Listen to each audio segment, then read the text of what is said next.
Европската унија има поголеми проблеми со кои треба да се справува покрај Брекзитот, брзо растечкиот популизам, умерениот раст на економијата, миграциите се само дел од темите за иднината на Европа.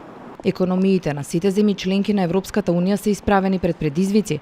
Предизвиците се разликуваат од земја до земја, но според препораките на Европската комисија, сите членки треба да се фокусирани на зголемување на инвестициите, на водење одговорна фискална политика и на имплементација на добро подготвени реформи. Европската економија се очекува да расте и во 2019 година, 7 година поред, но со поумерено темпо. Вработувањето е на рекордно високо ниво, а невработеноста е на рекордно ниско ниво. Јавните финансии исто така се подобри во целост, иако некои земји се уште се соочуваат со високо ниво на долг. Меѓу земјите што се соочуваат со најголем долг е Италија. Незиниот долг достигна 2,3 милијарди евра, односно 131% од бруто домашниот производ на Италија. Додека долгот расте, италијанската економија забележа пад во последниот квартал на 2018 година, поради намалувањето на извозот и со тоа влезе во рецесија и дополнително ги зголеми буџетските проблеми. Навистина сум загрижен. Во ниту една друга земја членка на ЕУ, економијата не заостанува толку драстично како во Италија. Јасно се гледа дека насоката што ја води владата во Рим и наштетува на економијата. Каматните стапки растат, несигурноста исто така.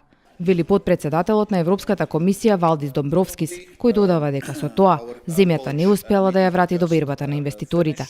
И германската економија, која е моторот на европската економија, се соочува со предизвици. Доминантно извозната германска економија е погодена од забавувањето на глобалната економија. Германија избегна рецесија во втората половина на 2018 година и на почетокот на оваа година веќе покажува подобрување. Но председателот на Европската централна банка Марио Драги предупреди дека земјите од еврозоната, меѓу кои и Германија, веднаш ќе ги почувствуваат економските последици доколку Велика Британија ја напушти унијата без договор.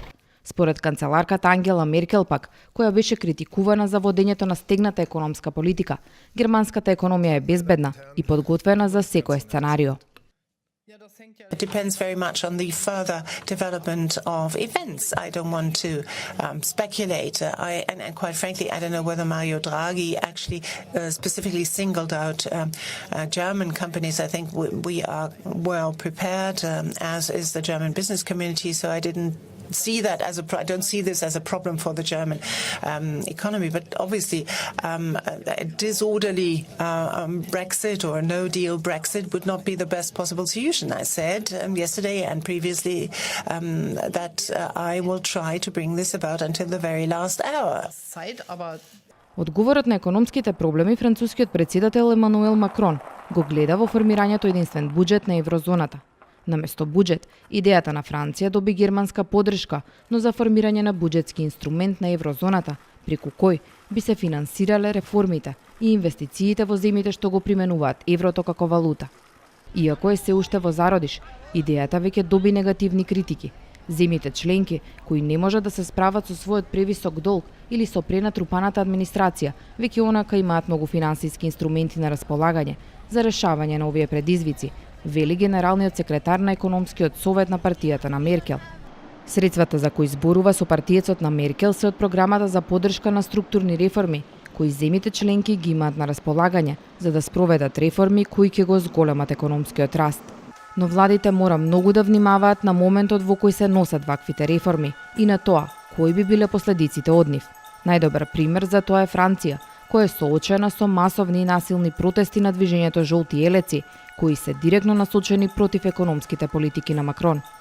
Франција се обиде да го зголеми данокот на дизел горивото. Тоа погоди многу луѓе кои имаат ниски примања и кои живеат надвор од урбаните средини и најмногу зависат од своите автомобили.